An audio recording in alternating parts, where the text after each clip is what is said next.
other night at work, I'd almost completely worked out what I wanted to say. I even had the title picked out, Curmudgeon at Large. I was going to go on a rant that would have been somewhat reminiscent of Annie Rooney's spots on 60 Minutes, like I used to watch. I was too tired after work to start, and today was just glorious. June 8th, and the temperature topped out at an eminently comfortable 67 degrees under a beautiful sunny sky with just a perfect slight breeze. June 8th, and I was happily outside playing in the yard. I love cutting grass, especially when you don't even get sweaty or need to slather yourself in bug repellent. I planted flowers. I watched the birds. There's a couple robins that made a nest in the bush next to my driveway. The eggs have hatched, and the parents spent the entire day catching bugs and worms for their growing family. I saw a baby bunny. He wasn't even trying to eat my pepper plants in the garden. He was the cutest little thing. With the gentle breeze, the wind chimes serenaded me all day long. How could someone go on a rant after experiencing such a wonderful day? Wow, I started this 11 days ago, and I haven't even gotten back into it until now. I've been busy. June 15th, 2017 marks a completely new chapter in the history of our home. It was the start of deconstruction. On the home improvement shows, they call it demo days, as in demolition, but I like the term deconstruction better. I'm going at a slower, more methodical pace. No sledgehammers for me. Let's recap for anyone that isn't up to date. Last year, we moved into a 145-year-old house that's been in our family for over 70 years. The house needs a complete renovation, and my wife and I have always wanted the opportunity to do just that.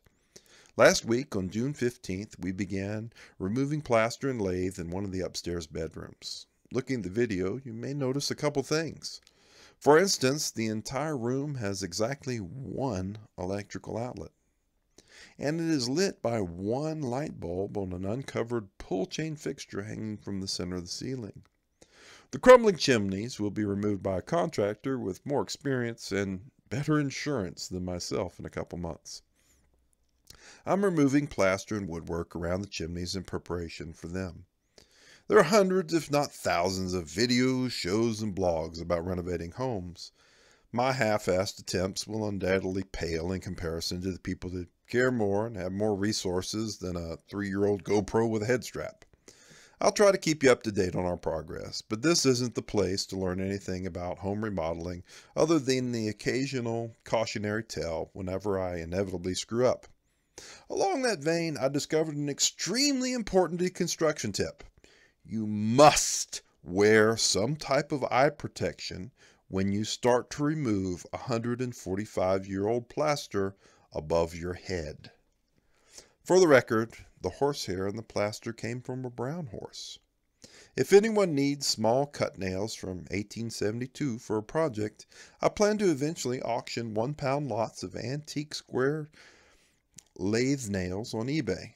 And these are nails that have proved their worth for well over a century and are ready for the next 100 years. I think some of the lathe would make cool rustic picture frames, but I estimate I will eventually have enough wood lathe strips to frame all the pictures in the Louvre. I don't need it all. Send me a self-addressed stamped boxes, and I will fill them with strips of wood lathe free of charge. Send them back to you. We're going to come back to the deconstruction and renovations in a bit, but first I need to tell you about my jar of awesome. It's interesting because my jar of awesome has its roots in the very house that we are now renovating, the one that my father grew up in.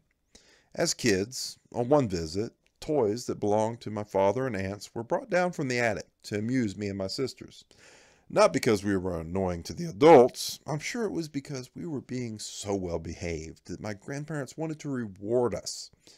One of the treasures was an ancient cigar box filled with the most marvelous collection of junk imaginable.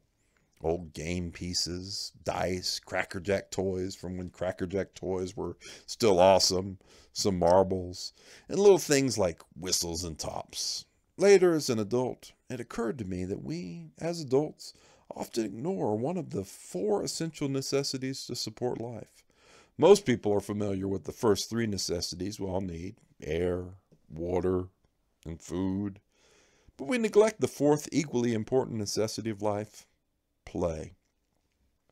To combat this lack of fun, one year for Christmas I invented the Jar of Awesome.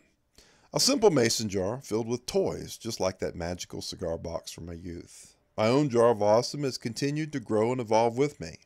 I've added things like real Native American arrowheads that I found, the occasional cookie fortune, a poker chip that a friend brought back for me from Vegas. My Jar of Awesome, well, it's awesome. I keep it on my desk, and my writing time is spent alternately writing, sipping an adult beverage, and playing with my toys. Tonight, the Weeble and the 1976 silver dollar coin are getting the most play. Bourbon is the adult beverage in the Waterford Cut Crystal double old-fashioned glass, and George Thorogood is queued up on iTunes. I hate iTunes. I hate iTunes and detest all things Apple. It's kind of a self-inflicted cruelty that I use iTunes. I'm atoning for sins in my past. What religion are you? I'd probably join one of the mainstream religions, but my personal religious beliefs required me to occasionally do things like dance naked around a bonfire in the starlight. That religious practice puts me firmly outside of the mainstream religions and into the pagan category. I also once took an internet quiz, and the algorithm determined I am 98% pagan. Ooh, not only will I occasionally give construction tips, I will give tips to aspiring pagans. When dancing naked, or sky-clad as it is sometimes called, around a campfire at night, it is permissible, even preferable, to wear some type of shoes or sandals. Trust me, tripping and falling while naked at night in the woods is not something you want to do. Being a pagan really opens up your options. Sure, Catholics have their zombie, raised from the dead prophet named Jesus. You know, that guy that invites you to partake of his flesh and blood on a weekly basis during Mass. Pagans have fairies. We've got magical folk of the woodlands. I'm going to have to give this point to the pagans. I promise this will all tie in together. I am deconstructing old house. I have a Jar of Awesome. I am a pagan, and fairies really do exist. Today, during deconstruction, I happened upon a fairy hoard. At the bottom of a sealed wall cavity, I found the following: 4 marbles, including a solid yellow shooter, a British bronze 1944 halfpenny coin, a small screwdriver, a buckeye nut, 3 small wooden handles of some sort, and a small plastic thimble. An unbeliever might think that since this sealed wall cavity has a gas pipe going complete through it, that some child in the past, perhaps even my father, might have pushed all those items through the hole when the gas line was being installed or repaired at some point in time, at least at some point in time since 1944. But I know better. What I found was a fairy hoard. Here's the thing. I want to be on the good side of the fairy folk. I want to encourage them to continue to live in my home and maybe, help me win the lottery at some point in the future.